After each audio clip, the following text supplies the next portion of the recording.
Ladies and gentlemen, get ready to mash up the place. I don't understand what's going on here. He's just fantastic. Yeah, no doubt about it. It is the best station. They have a variety of music. It's a wide variety. I love this station. Calling all network managers, teachers, and safeguarding leads. Discover how Net Support DNA can help you work smarter and achieve best practice with ease. Net Support Radio. Nothing else comes close. And welcome to Net Support Radio. I'm guest host Henry Platten today. Joining me is Al Kingsley, the one and only Al Kingsley from Net Support. Hi, Al. Hello. Good to see you. It's great to see you too.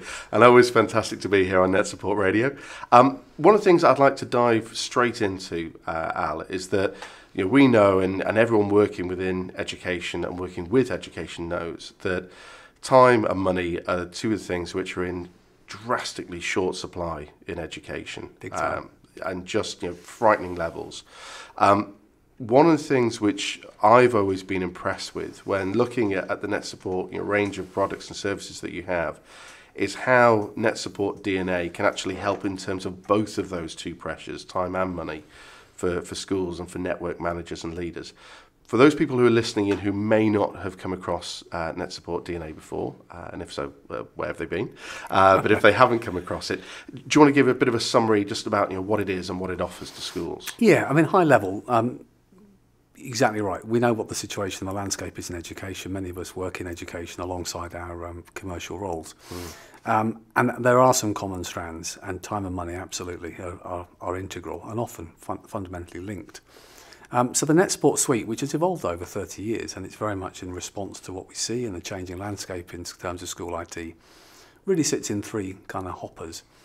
So the first part of the product is all about the tools for the network manager, making sure that all that IT equipment you've got is available and operational.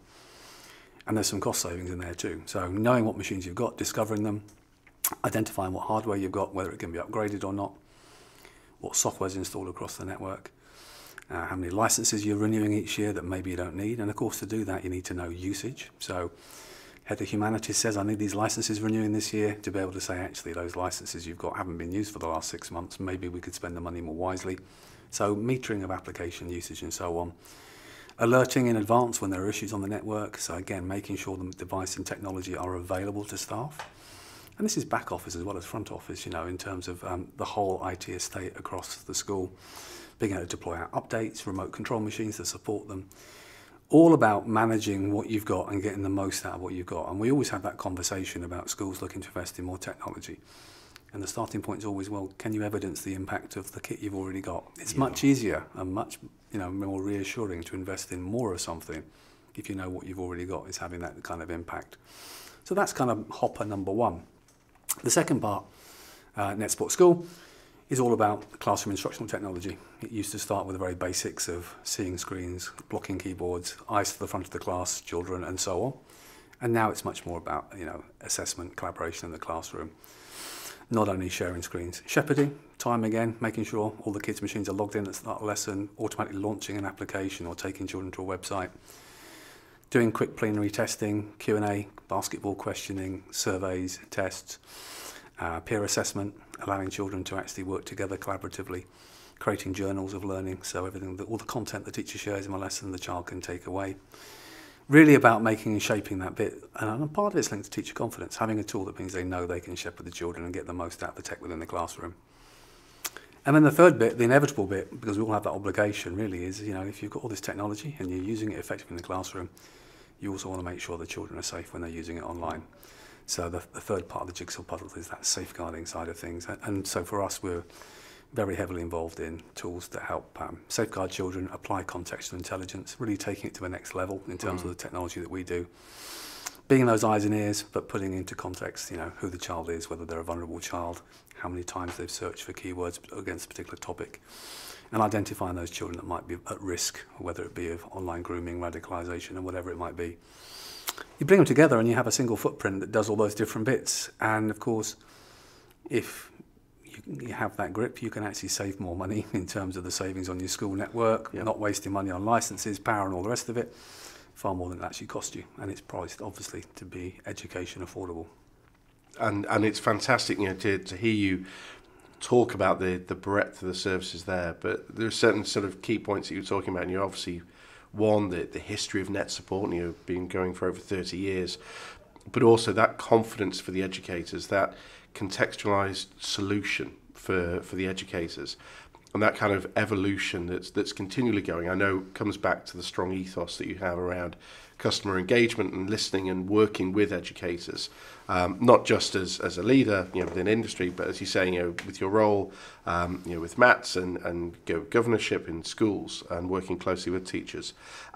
Just looking to that level of customer engagement and the evolution, which I know runs through all the products and services. Surely there's going to be some new things coming out for Net Support DNA, because I know you never rest on your laurels. No. So what are the new things that are coming out? I guess they mirror what we're seeing within the education space, and that's no surprise, because we mirror the feedback from customers, and we try to take the ideas that teachers and school leaders are looking for and respond to those needs. So I suppose one part is about scalability. We're seeing more and more schools becoming part of MATs. And wanting a singular solution that will allow that scale of managing lots of different schools that might be different environments. So we've worked quite heavily on the next update in terms of our scalability of Net Support DNA. We've done quite a bit of work in terms of migration of all of our safeguarding technology to the cloud. Not exclusively, so you don't have to have it in the cloud. It's a choice, and I'm very much an advocate that the cloud works in some scenarios and doesn't in others. So choice is always a good thing. But making that information accessible. So as a DSL walking through school, you see a child you're concerned about, open your phone, immediately pull up a history or a summary about that child if they've had any concerns, report about them, and so on. So we've done quite a lot of work on that. Network managers, being network managers, want to keep an eye on stuff, want to be proactive and preempt things. So we've added a new spotlight feature so they can identify a machine or a server, and they can quickly open up a spotlight, see what's happening on the machine, have a look in much more tech level of what services and processes are running in the background, and interact with them, stop and start them, reset things. So much more the kind of extension of the techie tools. We've done quite a lot on our Explorer mode in terms of developing that, so that the monitoring of lots of devices across the network and activity on them is now much more engaged. Another area we've done in terms of, we already do application metering and control, but it's kind of a halfway house between, I guess, application control and safeguarding in many regards, is the ability to block an application based on its name or title. And when we say an application, it could just be a window. So if you open something and the title of it is, I don't know, let's use a relatively safe but obvious word, cannabis, it will auto-close it. And if it's a game and it's certain keywords, it will automatically close it. That prevents children using or accessing content. It could be an email that pops out with a subject that's relevant to it that would then prevent viewing of that term. And of course alerting and reporting on the back of that. And that's something that is, you can do it with a sledgehammer, but you always want to do it elegantly, because I'm always very nervous of the idea that a child opens a document that's been sent to them and it's about cannabis and it kills Word, and then what about their curriculum work they've currently got on in a second document in background? So it's got to be elegant and effective. And often with anything you do for education, the devil's in the detail. You need to be effective, you need to be reliable and robust, but you also need to be mindful that that content is really, really valuable on a child's machine. Midway through an essay, you don't want stuff locking and blocking and stopping and losing that content. Yeah. And that devil in the detail is what is, the foundation of Net Support as an education vendor. We've done some other works on our classroom side of things as well, in terms of our classroom management. But as always is the case, we found with our product, it's a mature product. And in education, if you've got a good product, you'll develop a good, loyal following of schools that will see the benefit and the impact and use it. And if you've got a poor product, word gets around quick. That's the beauty or the negative of education. People share much more than in business. And I've always been of the view that it's about evolution, not revolution. Sometimes it's about, certainly in the classroom technology in the UI, I think there's an important thing, which is people gain confidence from familiarity. And what people don't want is the marketing gimmick of every time the product gets updated, the UI is completely changed and the buttons are in a different place, and you've got to relearn and gain that confidence again. So we like the subtle tweaks that add extra functionality in response to demand, but it is that case of it gradually evolves, but that familiarity remains. And we always chase the holy grail of adding more features and making the product simpler. That's what you try to aim for, and even sometimes, like in the classroom management update, having a toolbar you can toggle to simple mode, where there's half as many buttons and they're twice as big, and it's just that simple just let me get my basic grip and control of the technology in this classroom, and I'll start adding the other finer point features on as and when I want. And that's really what we're all about. Brilliant.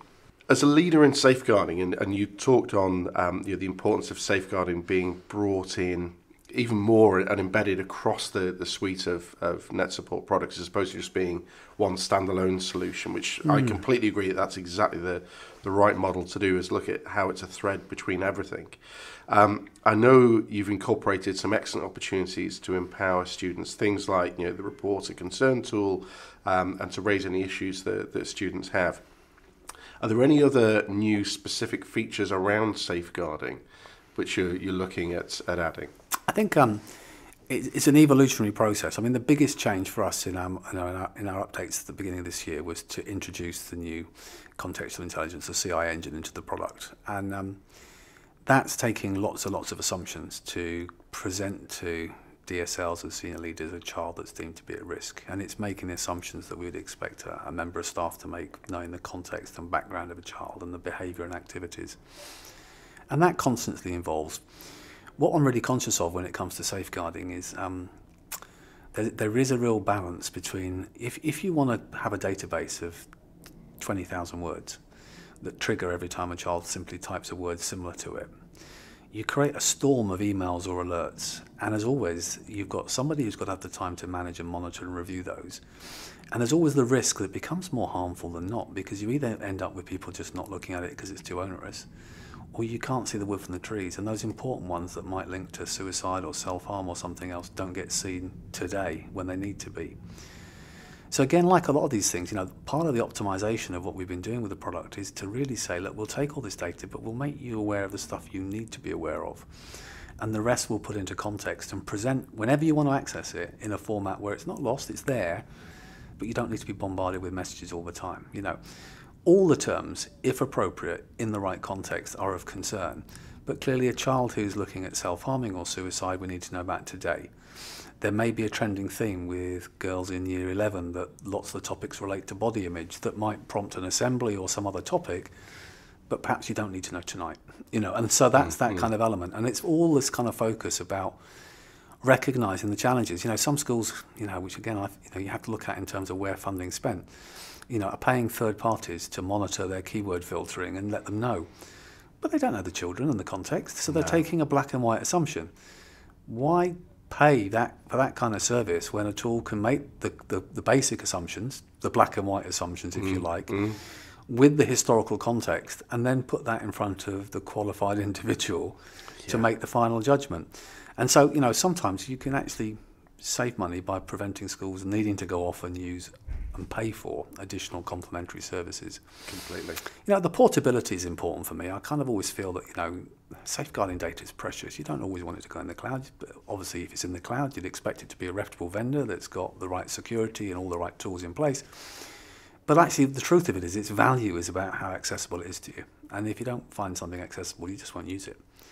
So the work we've done on making sure that, from your smartphone or whatever, you can quickly access details about a child, to me that's where it becomes relevant to a teacher who sees a child that they've got concerns about, and they can quickly find out about that child, but also raise a concern if appropriate.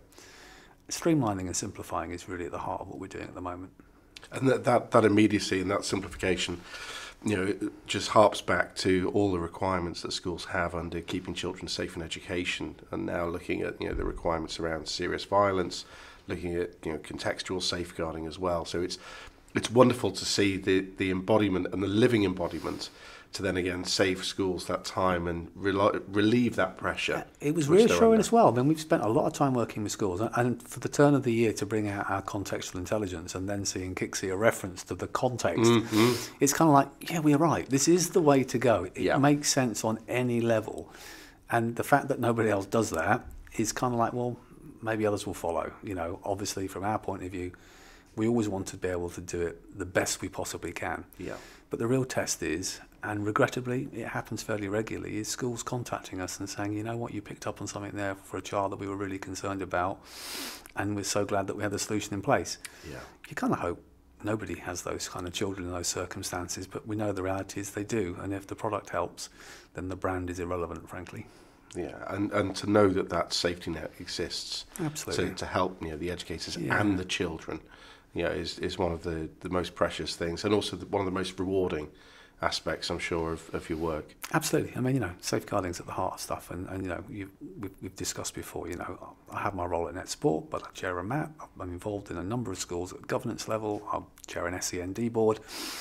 I think if your passion and your heart is in young people and giving them the best opportunities, then when it comes to safeguarding, it's not really negotiable, is it really? No. You just want to make sure that kids are safe and make the right choices. Exactly.